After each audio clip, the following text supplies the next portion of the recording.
Hello everyone, ऐसे साहब mister जी के आप सभी का स्वागत है। तो लास्ट वीडियो में डिस्कस किया था मायोग्लोबिन के बारे में। ठीक है, हमने देखा था मायोग्लोबिन का स्ट्रक्चर कैसा होता है। ठीक है, और उसके बाद हमने जो है डीऑक्सी और ऑक्सी मायोग्लोबिन के बीच डिफरेंस किया। तो उसके बाद मैंने आप लोगों को बताया था लास्ट वीडियो में कि अगर मान लो यहाँ पे CFSC, जैसे कि लास्ट वीडियो में CFSC क्या कर रही थी, इंक्रीज कर रही थी, तो आयनिक रेडियस और CFSC जो इन्वर्स रिलेशन था। अगर CFSC इंक्रीज करिए तो आयनिक रेडियस डिक्रीज करेगी। ठीक है, और जिसके हम लोगों ने देखा था कि ऑक्सी में जो होता है वो जो आयरन होता है, आयरन जो है पोरफायरिन रिंग के जो है प्लेनर स्ट्रक्चर में होता है। ठीक है, तो आज हम वीडियो में बात करेंगे। ठीक है, यहाँ पे जैसे हम लास्ट वीडियो में देखा मायोग्लोबिन, मायोग्लोबिन क्या करती थी, वो ऑक्सीजन को स्टोरेज करती थी। अब हम बात करेंगे ऑक्सीजन की ट्रांसपोर्ट, जो ऑक्सीजन है वो ट्रांसपोर्ट कैसे होती है। ठीक है, तो आप सभी लोगों को पता है जो ऑक्सीजन की ट्रांसपोर्टेशन है, जो ऑक्सीजन की ट्रांसपोर्टेशन होती है वो होती है हीमोग्लोबिन के थ्रू। तो मतलब हम इस वीडियो में आज हीमोग्लोबिन के बारे में पढ़ेंगे। सबसे पहले बात यह है कि आप लोग जानते हैं कि हीमोग्लोबिन मतलब जैसे जनरली सभी कहते हैं कि हीमोग्लोबिन है ब्लड में होता है। ठीक है, ब्लड में एक्चुअल में होता कहाँ है हीमोग्लोबिन, पहले वो देखते हैं। देखो, आप पहले अगर मैं ब्लड की बात करूँ, ठीक है, आप लोगों को पता है जो हमारा ब्लड है, ठीक है, जो हमने लोअर क्लासेज में हम लोग पढ़ते हैं, ब्लड के कुछ कंपोनेंट्स होते हैं। जैसे कि मान लो अगर ब्लड प्लाज्मा हो गया, ठीक है, ब्लड में क्या होता है, RBC होता है, ब्लड में WBC होता है, ठीक है, और ब्लड में प्लेटलेट्स भी होते हैं। ठीक है, तो ये जो ब्लड के चार कंपोनेंट्स हैं, मेनली प्लाज्मा होता है, फिर WBC, RBC और प्लेटलेट्स। अगर मैं बात करूँ RBC को हम लोग जो है एरिथ्रोसाइट्स भी कहते हैं, और WBC को हम कहते हैं ल्यूकोसाइट्स। ठीक है, और ब्लड में जो है प्लेटलेट्स। और अब हीमोग्लोबिन कहाँ पे होता है, जो हीमोग्लोबिन होता है वो RBC के अंदर होता है। ठीक है, red blood corpuscles, red blood corpuscles या सेल्स, कुछ भी कह सकते हैं आप लोग। ठीक है, तो जो हमारा हीमोग्लोबिन होता है वो RBC के अंदर होता है। ठीक है, हीमोग्लोबिन क्या है, हीमोग्लोबिन एक रेड कलर का पिगमेंट है। ठीक है, जो इन्वॉल्व होता है ट्रांसपोर्टेशन ऑफ डाइऑक्सीजन, डाइऑक्सीजन को जो है वो ट्रांसपोर्ट करता है। एक मतलब हीमोग्लोबिन जो है RBC के अंदर होगा, जो आप लोग फिगर में भी देख सकते हैं। देखिए फिगर में, ठीक है, यहाँ पे क्या है, देखो ये बाइकनकेव शेप में जो है मतलब एरिथ्रोसाइट है। एरिथ्रोसाइट का जो है आपको एक क्रॉस सेक्शन दिखाया हुआ है, इस क्रॉस सेक्शन में आपको यहाँ पे दिख रहा होगा। ठीक है, यहाँ पे जो है हीमोग्लोबिन है मतलब। ठीक है, और हीमोग्लोबिन का आगे जो आपको दिखा रखा है, और जो है मतलब डिटेल में क्रॉस सेक्शन दिखा रखा है, यहाँ पे जो है पोरफायरिन रिंग जो है कैसे होती है। ठीक है, तो ये जो है RBC के अंदर प्रेजेंट होते हैं। तो ठीक है, आप लोगों को मैंने बताया कि जो है रेड कलर का पिगमेंट होता है। ठीक है, मतलब और ये जो है ऑक्सीजन डाइऑक्सीजन को ट्रांसपोर्ट करता है कहाँ से कहाँ तक, from the lungs to tissue, lungs से लेकर टिश्यू तक ट्रांसपोर्ट करता है। अब लंग्स में कैसे आती है, ठीक है, आप लोगों को पता है जो डाइऑक्सीजन है वो जो है एयर में इन्वॉल्व होती है, जो है थ्रू मतलब नोज या मतलब इसको जो है मतलब इनहेल करते हैं ऑक्सीजन को, डाइऑक्सीजन को, और वो डाइऑक्सीजन जो है हमारे लंग्स तक जाती है थ्रू ब्रोंक्यूल्स। ठीक है, मतलब जो विंड पाइप होता है। ठीक है, और मतलब उसके थ्रू जो है ट्रैकिया से आगे जो है मतलब ब्रोंकाइज में आगे जो है फर्दर लंग्स में अगर क्रॉस सेक्शन की बात करूँ तो वहाँ पे ब्रोंकाई होती है, प्राइमरी सेकेंडरी और टर्शियरी, फिर आगे जो है ब्रोंक्यूल्स में फर्दर डिवाइड होती है। और वो ब्रोंक्यूल्स क्या करती हैं, वो ब्रोंक्यूल्स अगर एल्वेलाई में डिवाइड होते हैं, जहाँ पे एल्वेलाई होते हैं। और एल्वेलाई में क्या होता है, एल्वेलाई जो है हमारी जो ब्लड होता है, ब्लड के साथ जो है मतलब एल्वेलाई जो है मतलब ब्लड के साथ जो है मतलब एक सिंपल मेम्ब्रेन के थ्रू सेपरेट होता है। और यहाँ पे जो है इस एल्वेलस लेवल पे जो है यहाँ पे ऑक्सीजन की जो है मतलब मूवमेंट होती है। ऑक्सीजन जो है मतलब यहाँ पे फिर ब्लड में जाता है। और ठीक है, यहाँ से फिर जो ब्लड क्या करता है, ब्लड यहाँ से ऑक्सीजन को कैरी करता है, और यहाँ से ब्लड ऑक्सीजन को कैरी करके ये जो है यहाँ पे टिश्यूज को देता है। ठीक है, और इसी तरीके से जो है मतलब यहाँ पे जो है ऑक्सीजन की ट्रांसपोर्ट होती है। ठीक है, तो अगर मैं बात करूँ हीमोग्लोबिन के स्ट्रक्चर के बारे में, तो आप लोगों को जैसे मैं लास्ट वीडियो में मायोग्लोबिन का स्ट्रक्चर बताया था, तो हीमोग्लोबिन का स्ट्रक्चर जो है मायोग्लोबिन के स्ट्रक्चर के जैसे होता है, सिमिलर होता है। उसमें क्या चेंज होता है, जैसे मायोग्लोबिन में क्या एक यूनिट होती है, तो हीमोग्लोबिन में जो है 4 यूनिट्स, 4 मायोग्लोबिन जैसी यूनिट्स होती हैं। ठीक है, तो और अगर मैं बात करूँ ये जो 4 की 4 यूनिट्स होंगी, यानी कि मायोग्लोबिन टाइप यूनिट्स का मतलब क्या समझ रहे हो आप। ठीक है, मतलब क्या है कि यहाँ पे एक हीमी ग्रुप होगा। ठीक है, हीमी ग्रुप होगा, हीमी ग्रुप के साथ साथ क्या होगा, जो भी प्रोटीन चेन थी साइड में। ठीक है, प्रोटीन चेन में मतलब क्या, जो हमारा बीच में जो आयरन है, आयरन जो है प्रोटीन चेन में हिस्टिडीन से अटैच होगा, और जो 6th पोजीशन है, 6th पोजीशन पे यहाँ पे वाटर का मॉलिक्यूल होगा। ठीक है, तो मतलब 4 जो है मतलब 4 मायोग्लोबिन लाइक मॉलिक्यूल्स होते हैं जो आपस में एक दूसरे से अटैच रहते हैं थ्रू साल्ट ब्रिजेस। अब यहाँ पे मेरा साल्ट ब्रिज से क्या मतलब है, ठीक है, साल्ट ब्रिज का मतलब क्या है, यहाँ पे जस्ट कुछ नहीं होता, साल्ट ब्रिज एक इलेक्ट्रोस्टैटिक इंट्रैक्शन टाइप मान लो। ठीक है, कि जैसे कि आप लोगों को पता है यहाँ पे कार्बन अमीनो एसिड्स होते हैं। ठीक है, तो यहाँ पे इलेक्ट्रोस्टैटिक इंट्रैक्शन, साल्ट ब्रिज से मेरा मतलब just electrostatic interaction. Electrostatic interaction किस किस के बीच में, कि आप लोगों को पता है प्रोटीनेशियस स्ट्रक्चर, तो अमीनो एसिड्स होंगे, अमीनो एसिड है तो यहाँ पे NH3 पॉजिटिव और CO नेगेटिव ग्रुप होंगे ना। तो जो इनके बीच इलेक्ट्रोस्टैटिक इंट्रैक्शन होगी, इस इलेक्ट्रोस्टैटिक इंट्रैक्शन से जो है आपस में जो है चारों के चार मोइटीज जो है आपस में होल्ड करके रखती हैं। ठीक है, तो इसी को कहते हैं मतलब इसी से बनता है हमारा हीमोग्लोबिन। अब देखो एक चीज़ बताता हूँ आपको, जो हमारा हीमोग्लोबिन होता है, ठीक है, हीमोग्लोबिन मैंने जैसा ही कहा कि 4 मायोग्लोबिन टाइप मोइटीज होती है, यानी कि हीमोग्लोबिन में क्या होता है, हमारा 4 पॉलीपेप्टाइड चेन है। मैं मान लेता हूँ, मैं यहाँ पे लिख देता हूँ 4 पॉलीपेप्टाइड चेन होती हैं, ठीक है। और ये जो पॉलीपेप्टाइड चेन होती हैं ये कैसी होती हैं, यहाँ पे जो पॉलीपेप्टाइड चेन होगी ये इसमें क्या 2 अल्फा और 2 बीटा, यानी कि एक जैसी चेन नहीं होती, यहाँ पे 2 अलग अलग टाइप की चेन हो सकती हैं, ठीक है। उसमें 2 अल्फा चेन्स होती हैं, 2 बीटा चेन्स होती हैं। आप लोग जो स्ट्रक्चर में यहाँ पे देख सकते हैं, देखिए यहाँ पे, ठीक है, स्ट्रक्चर में अच्छे से दिखाया हुआ है, 2 अल्फा चेन से 2 बीटा चेन से। और यहाँ पे क्या देखो, ये इसको हम कहते हैं, ठीक है, अल्फा 2 बीटा 2 टेट्रामर, इसको जो है अल्फा 2 बीटा 2 टेट्रामर भी कहते हैं। और आप लोग जो है फिगर में देखें, यहाँ पे इस फिगर में दिखाया हुआ है, यहाँ पे देखो ध्यान बहुत अच्छे से कि जो देखो अल्फा के पास भी एक पोरफायरिन रिंग है, ठीक है, और बीटा वाली चैन के पास भी पोरफायरिन रिंग है। टोटल यहाँ पे 4 पोरफायरिन रिंग्स हैं, यानी कि अगर मैं एक रिंग की बात करूँ, साथ में एक अगर प्रोटीन मोइटी मानूँ तो एक मायोग्लोबिन जैसा दिखेगा, और यहाँ पे 4 मायोग्लोबिन टाइप की मोइटीज हैं, ठीक है। तो ये टोटल हो गया अल्फा 2 बीटा 2 टेट्रामर, ठीक है। तो अगर मान लो मैं इसको ड्रॉ यहाँ पे आपको अगर मैं पेपर पे ड्रॉ कर देता हूँ तो कैसे दिखेगा, देखो मान लो, ठीक है, जैसे अगर मैं यहाँ पे जस्ट लिख देता हूँ, सेंटर में क्या है, आयरन है, ठीक है, और ये आयरन जो है सराउंडेड है किससे, यहाँ पे जो है पोरफायरिन मोइटीज होंगी। मैं जस्ट पोरफायरिन मोइटीज को यहाँ पे एन से लिख देता हूँ, ठीक है, यहाँ पे एक एन होगा और एन होगा, ये आपस में पोरफायरिन मोइटीज ऐसे अटैच होंगी। और यहाँ पे जो है 6th पोजीशन पे आप लोगों को मैंने जब मायोग्लोबिन का स्ट्रक्चर था तो मैंने आपको बताया था 5th पोजीशन पे यहाँ पे हिस्टिडीन होगा। और ये हिस्टिडीन क्या करता है, फर्दर जो है यहाँ पे पॉलीपेप्टाइड चेन से, मतलब जो भी पॉलीपेप्टाइड चेन, जो भी पेप्टाइड की चेन, सॉरी जो भी पेप्टाइड चेन आ रही है वहाँ पे ये अटैच होगा, ठीक है। और ऐसे ही मतलब जैसे यहाँ पे 4 मोइटीज होंगे, मैं 4 की 4 ड्रॉ करूँ, यहाँ पे देखो आयरन होगा, ठीक है, और यहाँ पे जो है 4, यहाँ पे नाइट्रोजन ये जो मतलब पोरफायरिन मोइटीज होंगी। और यहाँ पे भी जो है मतलब ये जो है फर्दर आगे जो है हिस्टिडीन से अटैच होगी, ठीक है। और ये हिस्टिडीन जो है आगे पॉलीपेप्टाइड चेन से यहाँ पे अटैच होगा। अगर मैं 6th पोजीशन की बात करूँ, 6th पोजीशन पे यहाँ पे जो है वाटर का मॉलिक्यूल होगा, और यहाँ पे भी 6th पोजीशन में जो है वाटर का मॉलिक्यूल होगा, ठीक है। और अगर मैं देखो यहाँ पे 4 होंगे, अगर बाकी के 2 भी मैं ड्रॉ कर देता हूँ अभी, देखो यहाँ पे,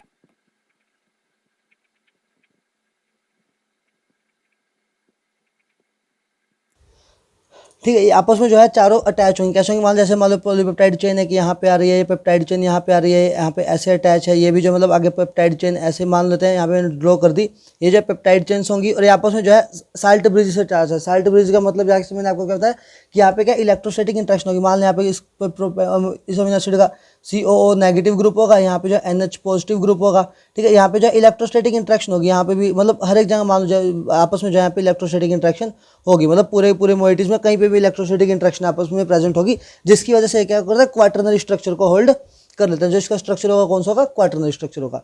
तो अब मैं यहाँ पे बात करता हूँ, देखो यहाँ पे जैसा कि मैंने आपको कहा कि यहाँ पे 2 अल्फा और 2 बीटा चेन्स होती हैं, ठीक है, यानी कि जो है अल्फा 2 बीटा 2 टेट्रामर है।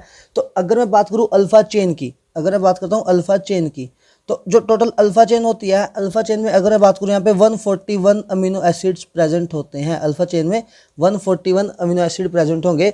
और अगर मैं बात करूँ मान लेते हैं बीटा चेन की, ठीक है, 2 बीटा चेन 2 बीटा चेन होगा, बीटा चेन में टोटल जो है 146 अमीनो एसिड प्रेजेंट होंगे। ये चीज़ याद रखना, अल्फा चेन में 141 अमीनो एसिड होते हैं और बीटा चेन में जो है 146 अमीनो एसिड होते हैं। और जो मैंने मायोग्लोबिन बताया था आपको, मायोग्लोबिन मैंने बताया था वहाँ पे जो 153 अमीनो एसिड होते हैं, ठीक है। और इसके अगर मोलिकुलर वेट की बात करूँ, ठीक है, अगर मैं इसका मान लो मोलिकुलर वेट लिखता हूँ, ठीक है, इसका मोलिकुलर वेट कितना होगा, इसका मोलिकुलर वेट होता है 64,500 डाल्टन। इसका जो मोलिकुलर वेट होगा 64,500 डाल्टन के आसपास का होगा, ठीक है। ये था हमारा जो है डीऑक्सीफॉर्म, मतलब जो मैंने आपको स्ट्रक्चर ड्रॉ करके दिखाया, ये था डीऑक्सीफॉर्म। डीऑक्सीफॉर्म कैसे पता चला, क्योंकि यहाँ पे कोई भी ऑक्सीजन बाइंड नहीं कर रहा, ठीक है। ये था डीऑक्सी हमारा हीमोग्लोबिन, क्योंकि यहाँ पे 6th पोजीशन पे जो है वाटर का मॉलिक्यूल प्रेजेंट है। अगर मान लो मैं बात करता हूँ यहाँ पे, अगर 6 ऑक्सीफॉर्म की बात करता हूँ, ऑक्सीफॉर्म में क्या होगा, जो 6th पोजीशन पे होगा, यहाँ पे OH2 की जगह क्या होगा, O2 बाइंड करेगा, O2 बाइंड करेगा। यहाँ पे O2 किस फॉर्म में बाइंड करता है, आप लोगों को मैंने जैसे बताया था, मायोग्लोबिन जैसे जो है सुपर ऑक्साइड फॉर्म में बाइंड करता था, तो यहाँ पे भी जो O2 जो है वो सुपर ऑक्साइड फॉर्म में बाइंड करेगा, ठीक है। आप ये चारों मॉलिक्यूल पे जो है पे O2 बाइंड हो जाएगा। सॉरी, यहाँ पे मैंने H2 नहीं बनाया, ये जो है डीऑक्सीफॉर्म थी, ठीक है इसकी, हाँ। तो ये जो है चारों मॉलिक्यूल्स पे जो है पे O2 नेगेटिव की फॉर्म में बाइंड कर देगा। अगर मैं जैसे मैंने लास्ट वीडियो में किया था कंपेयर, अगर हम इसको कंपेयर करें, ठीक है, अगर डीऑक्सी और ऑक्सी हीमोग्लोबिन को कंपेयर करते हैं, देखो यहाँ पे क्या होगा, यहाँ पे लिख देता हूँ मैं डीऑक्सी हीमोग्लोबिन और यहाँ पे लिख देता हूँ मैं ऑक्सी हीमोग्लोबिन। क्या क्या डिफरेंस होगा वो देखते हैं, ठीक है। यहाँ पे एक मेजर डिफरेंस आने वाला है जो हम मायोग्लोबिन में नहीं आया था, ठीक है। यहाँ पे देखो जो आयरन होता है ना डीऑक्सी हीमोग्लोबिन में, ठीक है, आयरन जो है डीऑक्सी हीमोग्लोबिन में आयरन प्रेजेंट होता है +2 ऑक्सीडेशन स्टेट में, जैसा कि मायोग्लोबिन में होता था, ठीक है। आयरन जो प्रेजेंट होगा +2 स्टेट में होगा। लेकिन in case of oxy haemoglobin में आयरन जो है +2 फॉर्म में ना होके आयरन यहाँ पे +3 फॉर्म में होता है, ठीक है। और आप लोगों की एक चीज़ बताऊँ, still it is a controversial topic. अभी जो है मतलब कई बुक्स कहते हैं कि आयरन यहाँ पे +3 फॉर्म में होता है, और कहीं अगर देखो, अगर मैं केमिस्ट्री पॉइंट ऑफ व्यू से बात करूँ तो केमिस्ट्री वाले कहते हैं कि हाँ, जो ऑक्सी हीमोग्लोबिन है, ऑक्सी हीमोग्लोबिन में आयरन जो है +3 फॉर्म में बाइंड करेगा।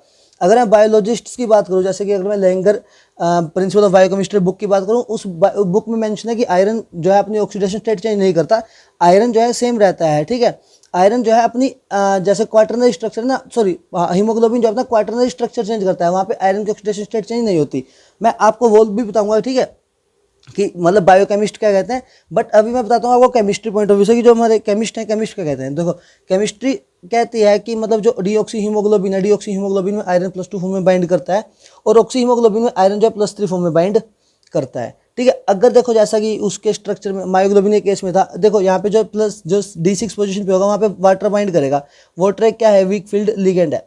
अगर वाटर एक वीक फील्ड लिगेंड है, जो बनने वाला कॉम्प्लेक्स होगा इसे वो बनेगा हाई स्पिन कॉम्प्लेक्स, ठीक है। तो इसे बनने वाला कॉम्प्लेक्स होगा हाई स्पिन कॉम्प्लेक्स। अगर मैं बात करूँ यहाँ पे, तो यहाँ पे अगर मान लो जो डीजेनरेट डी ऑर्बिटल्स बनते थे T2G और EG, तो यहाँ पे जो बनेंगे वो इस टाइप से बनेंगे, T2G of lower energy, EG of higher energy, ठीक है। और यहाँ पे जो इलेक्ट्रॉन है वो कितने होंगे, F2 की बात करूँ यहाँ पे D6 इलेक्ट्रॉन होंगे, और यहाँ पे अगर मैं इलेक्ट्रॉन फिल करूँ तो इलेक्ट्रॉन फिल होंगे इस टाइप से। यहाँ पे हाई स्पिन कॉम्प्लेक्स है 1 2 3 4 5, और यहाँ पे होगा 6, यानी कि T2G 4 और EG 2 जो है इसका इलेक्ट्रॉनिक कन्फिग्रेशन होगा, ठीक है। अगर मैं बात करता हूँ ऑक्सी हीमोग्लोबिन के केस में, जहाँ पे मैंने कहा कि आयरन जो है +3 फॉर्म में होगा, ठीक है। अगर यहाँ पे देखें, यहाँ पे क्या O2 नेगेटिव की फॉर्म, सॉरी O2 नेगेटिव, यानी कि जो ऑक्सीजन बाइंड करेगा वो जो है सुपर ऑक्साइड की फॉर्म में बाइंड करता है। ये मैंने आप लोगों को लास्ट वीडियो में बताया था कि हम जो है इसको पता लगा सकते हैं बाय देयर आईआर फ्रीक्वेंसी, ठीक है। जो सुपर ऑक्साइड की आईआर फ्रीक्वेंसी की जो रेंज होती है वो ऑलमोस्ट 1160 सेंटीमीटर इनवर्स होती है, और ये जो है एक बेंट वे में बाइंड करता है। ये भी मैंने आप लोगों को बताया था, ठीक है, किस फॉर्म में बाइंड करता है। O2 नेगेटिव हमेशा बेंट वे की फॉर्म में बाइंड करेगा। अगर मैं बात करूँ, देखो O2 नेगेटिव ये क्या करेगा, आयरन +3 की फॉर्म में भी है, तो वैसे ही पता, अगर आयरन +3 हो, आप लोगों ने कोऑर्डिनेशन में पढ़ा, साथ में O2 नेगेटिव फॉर्म में, तो जो है मतलब लो स्पिन कॉम्प्लेक्स बनाएंगे, क्योंकि यहाँ पे पेयरिंग हो जाएगी, तो ये जो लो स्पिन कॉम्प्लेक्स बनाएंगे। अगर मैं इसकी बात करूँ यहाँ पे, अगर और वो बनाए अगर हम लोग, ठीक है, ये बन जाएगा T2G। यहाँ पे अगर मैं बनाऊँ हाई स्पिन ऑर्बिटल जो होंगे वो होंगे EG, और यहाँ पे जो है ये मैंने कहा कि ये जो है लो स्पिन कॉम्प्लेक्स बनाएगा। अगर आयरन +3 की बात करूँ, आयरन +3 में जो है D5 होता है इलेक्ट्रॉनिक कन्फिग्रेशन, जहाँ पे 5 इलेक्ट्रॉन भरें, तो 5 के 5 इलेक्ट्रॉन कैसे भर जाएंगे, 1 2 3 4 और 5। ये तो है यहाँ तक, ठीक है, जो आप लोगों को पता है, और मतलब सिंपल जो है अगर मैं सिंपल कोऑर्डिनेशन लगाऊँ तो ठीक है। तो अब जैसा कि हमने लास्ट वीडियो में भी बात की थी ESR के बारे में, ठीक है, तो हमने जो इसकी ESR स्पेक्ट्रोस्कोपी की थी, और हमने देखा था ESR स्पेक्ट्रोस्कोपी में कि ESR स्पेक्ट्रोस्कोपी इसलिए करता है कि हमें बताता है कि वो पैरामैग्नेटिक है फिर डायमैग्नेटिक है। तो हमने देखा था कि जो डीऑक्सी हीमोग्लोबिन का केस है ना, तो यहाँ पे अनपेयर इलेक्ट्रॉन है, ठीक है। तो अनपेयर इलेक्ट्रॉन है, अनपेयर इलेक्ट्रॉन का मतलब क्या है कि ये पैरामैग्नेटिक है। पैरामैग्नेटिक होने का मतलब क्या है कि ये जो है ESR एक्टिव होगी, ठीक है, ये जो है ESR एक्टिव होगी। और अगर मैं बात करूँ इसकी, यानी कि ऑक्सी हीमोग्लोबिन के केस में, अगर मैं इसके ESR की बात करूँ, अगर इसका इलेक्ट्रॉन स्पिन रेजोनेंस कैलकुलेट करें इसका, अगर हम ESR देखें, तो यहाँ पे क्या है, आप लोगों को साफ साफ दिख रहा है, यहाँ पे अनपेयर इलेक्ट्रॉन तो है, यानी कि इट मस्ट, ये जो है पैरामैग्नेटिक होना चाहिए था, पैरामैग्नेटिक होना चाहिए था, बट ये पैरामैग्नेटिक नहीं निकलता। ये जो है, अगर मैं ESR से बात करूं, ESR से जब हमने देखा तो ये जो है हमारा डायमैग्नेटिक आ रहा था, यानी कि ये जो है ESR इनएक्टिव आ रहा था। वो कैसे आया वो देखो, ठीक है। मतलब देखो, अब यहाँ पे अगर मान लो, जैसे कई बार बायोलॉजिस्ट कहते हैं कि आयरन +2 स्टेट में है, तो डायमैग्नेटिक आ रहा है, ESR इनएक्टिव है, तो हम यहाँ से पता लगा सकते हैं, यहाँ से कह सकते हैं कि हाँ भी +2 हो सकता है, कि तभी तो डायमैग्नेटिक आ रहा है। बट नहीं, ये जो है मतलब केमिस्ट कहते हैं कि नहीं, ये +3 में ही है। क्यों ये डायमैग्नेटिक क्यों है, क्योंकि यहाँ पे जो है एंटी फेरोमैग्नेटिक कपलिंग होती है, एंटी फेरोमैग्नेटिक, सॉरी AFM लिख देता हूँ जस्ट, एंटी फेरोमैग्नेटिक कपलिंग होती है यहाँ पे, ठीक है। तो एंटी फेरोमैग्नेटिक कपलिंग का क्या मतलब, इन्होंने कहा कि जैसे एंटी फेरोमैग्नेटिक सब्सटेंसेस होते हैं, जैसे एंटी फेरोमैग्नेटिक कंपाउंड होते हैं, कई कंपाउंड होते हैं जो उनका लगता है कि हाँ उनका मतलब उनके जो है मतलब वो मैग्नेटिक होने चाहिए थे, मैग्नेटिक फील्ड को मतलब शो करना चाहिए था, उनका मैग्नेटिक फील्ड हो जाता, बट वो नहीं होते, मतलब एंटी फेरोमैग्नेटिक कंपाउंड होते हैं। तो वैसे ही उन्होंने कहा कि हाँ ऑक्सी हीमोग्लोबिन भी क्या एक एंटी फेरोमैग्नेटिक है, ये जो है एंटी फेरोमैग्नेटिक कपलिंग शो करता है। एंटी फेरोमैग्नेटिक कपलिंग का मतलब क्या है कि इसका जो ये इलेक्ट्रॉन है ना T2G वाला, ठीक है, इसके एक इलेक्ट्रॉन की स्पिन जो है किसी दूसरे की स्पिन के साथ जो है क्या हो जाती है, मतलब दोनों जो है आपस में मिल जाती हैं और ये दोनों आपस में मिलकर क्या बना लेती हैं, एक डायमैग्नेटिक सब्सटेंस बना लेती हैं। मतलब जो ये है इसको डायमैग्नेटिक ये बना देंगे। यानी कि इसने क्या कहा कि मान लो जैसे ये तो नहीं है ना कि सिंपल एक ही हीमोग्लोबिन होगा, वहाँ पे बहुत सारे हीमोग्लोबिन मॉलिक्यूल्स हैं, तो वहाँ पे क्या होगा कि एक, वैसे इवन अगर मैं बात करूँ आयरन +2 इसकी ही, ठीक है, अगर एक मॉलिक्यूल की ही बात करूँ, एक मॉलिक्यूल में भी 4 आयरन सेंटर्स होंगे, 4 आयरन सेंटर होंगे, 4 जगह ऑक्सीजन बाइंड करेगी, तो एक हीमोग्लोबिन के मॉलिक्यूल में ही क्या यहाँ पे जो है मतलब एंटी फेरोमैग्नेटिक कपलिंग शो हो सकती है। ठीक है, तो इन्होंने यही कहा कि जो एक इलेक्ट्रॉन की स्पिन है वो कपल कर जाएगी दूसरे इलेक्ट्रॉन की स्पिन के साथ, ठीक है, जिसकी वजह से पूरा पूरा सिस्टम जो है ये क्या बन जाएगा, डायमैग्नेटिक बन जाएगा। ठीक है, तो ये जो है कहीं उनका जो है मानना है साइंटिस्ट का कि यहाँ पे एंटी फेरोमैग्नेटिक कपलिंग होती है। और अगर आपको एग्जाम में आए ना, ठीक है, देखो तो एग्जाम में आप लोग जब आयरन+3 स्टेट ही मेंशन करोगे, अनटिल अनलेस उन्होंने कुछ टेंस्ड या रिलैक्स्ड स्टेट का नहीं लिखा होगा। अगर उन्होंने टेंस्ड या रिलैक्स्ड स्टेट में लिखा होगा तो आप लोग कहोगे कि आयरन जो है +2 में ही रहता है। ठीक है, टेंस्ड और रिलैक्स्ड स्टेट क्या होती है वो मैं आपको बताता हूँ। ठीक है, सबसे पहले एक चीज़ आप याद ध्यान से देख लेना। ठीक है, जो यहाँ पे जो है ना, जो मैंने कहा अभी जो हीमोग्लोबिन है, ठीक है, हीमोग्लोबिन क्या करता है, O2 को ट्रांसफ़र करता है। ठीक है, तो एक हीमोग्लोबिन का मॉलिक्यूल क्या करेगा, 4 ऑक्सीजन को ट्रांसफर करेगा। क्यों 4 ऑक्सीजन ट्रांसफर क्यों करेगा, क्योंकि ऐसा कि मैंने आपको बताया यहाँ पे कि इसका 4 मतलब पोजीशंस होती हैं, 4 जगह OH2 OH2 OH2 होता है, तो ये 4 की 4 जगह यहाँ पे O2 O2 O2 लगेगा। ठीक है, और ये जो 4 की जगह ऑक्सीजन ऑक्सीजन होगा, तो यानी कि एक हीमोग्लोबिन का मॉलिक्यूल 4 ऑक्सीजन के मॉलिक्यूल को ट्रांसफर करेगा। ठीक है, और सेकंड एक चीज़ और याद रखना, जो हम कहते हैं कि मान लो जो मतलब हीमोग्लोबिन होता है, हीमोग्लोबिन क्या करता है, मतलब सेल तक जाता है, सेल पे मतलब मैंने अभी आपको बताया कि मतलब लंग से जाता है टिश्यू पे वहाँ पे जाए ऑक्सीजन दे के आएगा, तो वहाँ से CO2 भी लेके आता है। ठीक है, कहते हैं ना कि CO2 भी जो है बाहर निकलती है, मतलब ठीक है, तो एक्सेल जो है ह्यूमन CO2 करता है।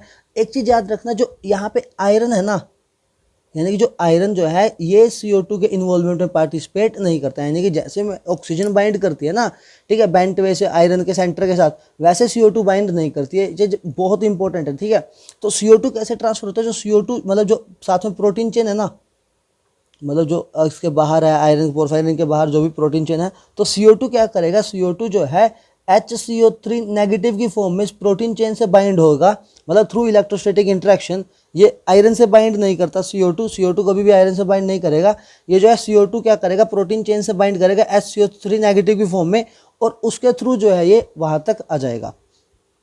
ठीक है, ये भी कंप्लीट अपने आप में एक पूरा प्रोसेस है। ठीक है, अब मैं थोड़ा अब HCO3 कैसे बनेगा मैं आपको बोर प्रोसेस जब समझाऊंगा ना, मतलब बोर इफेक्ट समझाऊंगा, तब मैं आपको बताऊंगा। जस्ट वहाँ पे CO2 क्या करता है, H2 के साथ कंबाइन करता है और ये बनाता है H2CO3, जो कि मतलब रहता है इक्विलिब्रियम में H+ और HCO3 नेगेटिव फॉर्म में, ऐसे जो है मतलब वहाँ पे एग्जिस्ट करता है। HCO3 नेगेटिव फॉर्म में जो है बाइंड करता है प्रोटीन चेन से। ठीक है, ऑक्सीजन वैसे CO2 की ट्रांसपोर्ट के टोटल 3 मैकेनिज्म होता है, 3 तरीके से CO2 ट्रांसपोर्ट करता है। बस जस्ट आप इतना याद रखना कि आयरन से बाइंड नहीं करता। ठीक है, अब मैं बात करता हूँ दूसरी, जैसे कि मैंने आपको कहा कि मतलब बायोलॉजिस्ट कहते हैं, फिर बायोकेमिस्ट कहते हैं कि नहीं भाई मतलब जो है आयरन जो है +2 फॉर्म में रहता है। वो क्या कहते हैं, वो लोग कहते हैं कि जैसा कि, ठीक है, ऑक्सीजन जो है, जैसे ऑक्सीजन जो है हीमोग्लोबिन से बाइंड कर रहा है, तो जब ऑक्सीजन हीमोग्लोबिन से, जो बायोलॉजिस्ट का कहना मैं आपको बता रहा हूँ, ठीक है, इसने कहा कि जैसे कि ऑक्सीजन जो है बाइंड करेगा हीमोग्लोबिन से, तो 2 हीमी ग्रुप जो है एक दूसरे के पास पास आएंगे। ठीक है, और इसकी वजह से क्या होगा, मतलब 2 हीमी ग्रुप एक दूसरे के पास आएंगे और 2 जो ग्रुप एक दूसरे से थोड़ी दूर जाएंगे। ठीक है, जैसे यहाँ पे अल्फा 2 β2 टेट्रामर है, 2 अल्फा चेन है, 2 बीटा चेन है, टोटल 4 हीमी ग्रुप यहाँ पे प्रेजेंट हैं। ठीक है, तो उनमें से क्या होगा, 2 हीमी ग्रुप आपस में पास पास आएंगे जब ऑक्सीजन बाइंड करेगा। जब याद रखना, जब ऑक्सीजन बाइंड करे तब की बात है ये। जब O2 बाइंड कर रहा है तो 2 जो हीमी ग्रुप हैं अपने पास पास आएंगे, ठीक है, मूव टूवर्ड, और 2 हीमी ग्रुप क्या करेंगे, मूव अवे। ठीक है, तो ये क्या थोड़ी मूवमेंट होगी यहाँ पे जो है, मतलब जो टेट्रापेप्टाइड जो पॉलीपेप्टाइड चेन आपस में अटैच्ड है उसमें थोड़ी मूवमेंट होगी, और जिसकी वजह से एक alpha beta half second alpha beta half से 15 डिग्री सेल्सियस 15 डिग्री तक जो है रोटेट हो जाएगा। मतलब 1 अल्फा बीटा हाफ जो है रोटेट हो जाएगा 15 degree with respect to other beta half, जिसकी वजह से उसका क्वाटरनरी स्ट्रक्चर जो है हमारे हीमोग्लोबिन का वो जो है चेंज हो जाएगा, उसका क्वाटरनरी स्ट्रक्चर चेंज हो जाएगा। ठीक है, जैसे और ये जैसा कि आप इस फिगर में भी देख सकते हैं, ठीक है, मतलब हल्का सा आपको दिख रहा होगा कि टी स्टेट और सॉरी अभी बताता हूँ, ठीक है। तो इसका जो क्वार्टर स्ट्रक्चर चेंज हो जाएगा। तो क्या जो मान लो अब ऑक्सीजन यानी कि डीऑक्सी फॉर्म और एक ऑक्सी फॉर्म है ना, एक ऑक्सी फॉर्म है, ठीक है। जो डीऑक्सी फॉर्म है, डीऑक्सी फॉर्म को क्या कहा गया है यहाँ पे, जो डीऑक्सी फॉर्म है वो जो है टेंस्ड स्टेट है, और ऑक्सी फॉर्म को कह दिया रिलैक्स स्टेट। आप लोग जो है फिगर में भी देख सकते हैं, देखो यहाँ पे ध्यान से, ठीक है। ये डीऑक्सी फॉर्म है, डीऑक्सी फॉर्म जो है टेंस्ड स्टेट यानी कि यहाँ पे ऑक्सीजन कोई बाइंड नहीं है, और जब यहाँ पे ऑक्सीजन बाइंड करेगा तो आप लोग यहाँ पे देख सकते हैं जो पेप्टाइड चेन है, पेप्टाइड चेन जो है हल्की सी मूव की हुई है, यानी कि आप लोग, ठीक है, थोड़े ध्यान से ऑब्जर्व करो, तो ये जब इस पर ऑक्सीजन बाइंड करेगा तो ये जो रिलैक्स स्टेट में मूव कर जाती है, ठीक है। तो सिंपल है कि इन्होंने कहा कि ऐसा कुछ नहीं है कि आयरन की ऑक्सीडेशन स्टेट चेंज नहीं होती, ठीक है। यहाँ पे जो है डीऑक्सी फॉर्म होता है, ठीक है, डीऑक्सी फॉर्म जो है टेंस्ड स्टेट होता है और ऑक्सी फॉर्म जो है रिलैक्स स्टेट में होता है, ठीक है। तो और एक चीज़ और आपको बताता हूँ, देखो जैसे कि मैंने आपको बताया कि जो आयरन है, ठीक है, आयरन यहाँ पे देख लेता हूँ, देखो जैसा कि मैंने आपको बताया कि जो आयरन है, ठीक है, मतलब जब O2 जो है आयरन पे बाइंड करेगा तो आयरन जो है यहाँ पे अगर मैं देखूँ, ठीक है, आपको ये भी दिखा देता हूँ, ठीक है, जो आयरन होगा, आयरन क्या करेगा, हाई स्पिन से जो है लो स्पिन में मूव कर लेगा, ठीक है। तो क्या होगा, जो ऑक्सीजन जब बाइंड करेगा तो आयरन जो है यहाँ पे, ठीक है, from high spin to low spin जो है चला जाएगा, high spin to low spin जो है ये मूव करेगा, और ये लो स्पिन में मूव करेगा, यानी कि इसका जैसे मैंने आपको जो है मायोग्लोबिन के केस में बताया, तो जब ये लो स्पिन बनाएगा तो आयरन का जो है मतलब जैसे कि CFSC बढ़ेगा, CFSC बढ़ेगा तो आयनिक रेडियस जो है इन्वर्स प्रोपोर्शनल होता है, ठीक है। तो ये क्या करेगा, जब मतलब क्या होगा, तो इसका जो है थोड़ा स्मॉल साइज हो जाएगा, और ये जब स्मॉल साइज होगा तो ये स्मॉल साइज होने के बाद क्या करेगा, जो पोरफायरिन रिंग में जो है फिट हो जाएगा, ठीक है। ये जो हमने मायोग्लोबिन के केस में भी जो है पढ़ा था। तो अब हीमोग्लोबिन के केस में क्या होता है, हीमोग्लोबिन के केस में जैसे कि मैंने आप लोगों को बताया है कि यहाँ पे 4 मायोग्लोबिन टाइप मोइटीज होती हैं, ठीक है। यानी कि जब क्या करेगा, पहला ऑक्सीजन आएगा, पहला ऑक्सीजन बाइंड करेगा आयरन से, यानी कि फर्स्ट वाला जो ऑक्सीजन होगा वो बाइंड करेगा आयरन से।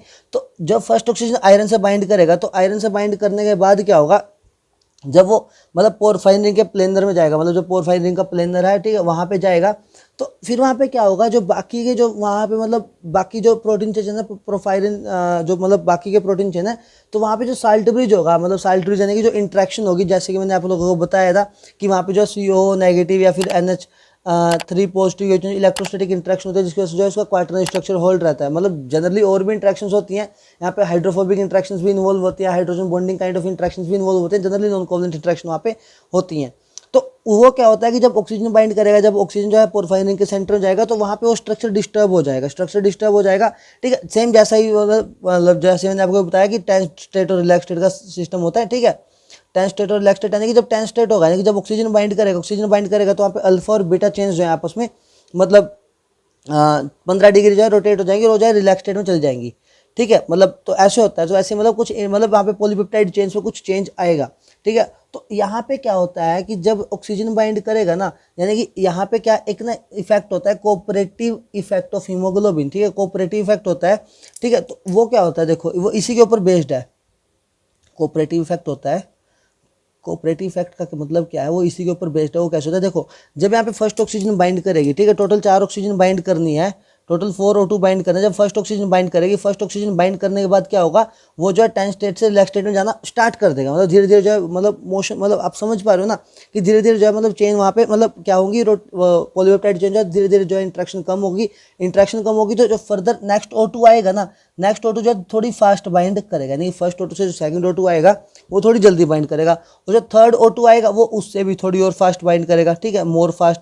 और जो फोर्थ O2 आएगा मतलब ऑक्सीजन की जो मतलब मॉलिक्यूल आएगा वो जो है वो इवन मोर फास्टर जो है उससे बाइंड करेगा। इसको हम जो कोऑपरेटिव इफेक्ट कहते हैं, ठीक है। मान लो इसमें इस टाइप से इस जो एग्जाम में जो है इसके ऊपर इस टाइप से क्वेश्चन आ सकता है। जैसे देखो मैं आपको दिखाता हूँ, मान लो यहाँ पे जो हीमोग्लोबिन है, हीमोग्लोबिन बाइंड किया प्लस O2, ठीक है, मान लो ये रिएक्शन का रेट है K1 और ये बनाया इसने HbO2, ठीक है। और सेकंड में क्या है, जो HbO2 है यानी कि जो मतलब एक पोरफायरिन रिंग बाइंड करेगी तो HbO2 बनाया।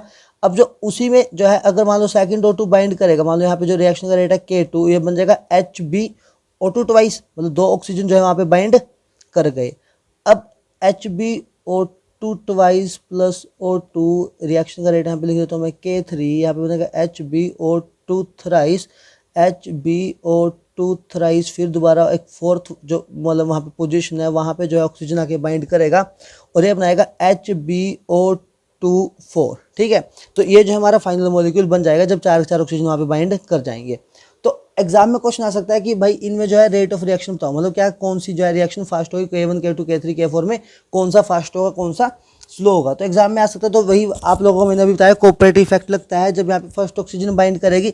फर्स्ट ऑक्सीजन बाइंड करने के बाद जो है यहाँ पे इलेक्ट्रोस्टैटिक इंटरेक्शन जो है वहाँ पे थोड़ी बहुत ब्रेक होंगी, तो जिसकी वजह से सेकंड ऑक्सीजन जो है इजीली बाइंड कर जाएगी और सब्सिक्वेंट ऑक्सीजन जो है फास्टर बाइंड करेंगे। अगर एग्जाम में ऐसा कुछ क्वेश्चन है आपको रेट यहाँ पे कंपेयर करना हो तो सिंपल यहाँ पे लिख सकते हैं K4 जो है मतलब K4 यानी कि जो ये रिएक्शन है बहुत फास्ट होगी, फिर आएगी K3, फिर आएगी K2 और फिर आएगी K1। ये जो है यहाँ पे इस टाइप के जो है ये रिएट दिखाएगा। इस इफेक्ट को हम कहते हैं कोऑपरेटिव इफेक्ट, ठीक है, कि मतलब जो है कोऑपरेटिव इफेक्ट शो कर रहा है। कोऑपरेटिव इफेक्ट का मतलब आपको बताया कि फर्स्ट ऑक्सीजन के बाइंड करने में टाइम थोड़ा ज़्यादा लगेगा और जो सब्सिक्वेंट ऑक्सीजन आएगी वो थोड़ा थोड़ा फास्टर बाइंड करेंगे हीमो ग्रुप से, ठीक है।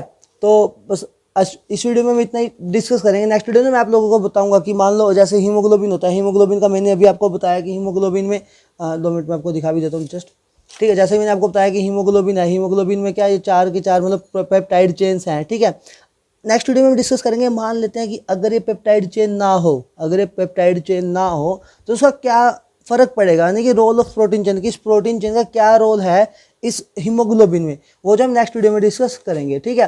और उसके बाद हम जो ये भी डिस्कस करेंगे मान लो कौन कौन से फैक्टर्स हैं जो इफेक्ट करते हैं, मतलब हीमोग्लोबिन या मायोग्लोबिन जब ऑक्सीजन से बाइंड कर रहे हैं, कब जल्दी होगा कब लेट होगा, ये जो हम उससे नेक्स्ट वीडियो में डिस्कस करेंगे, ठीक है। Thanks for watching this video.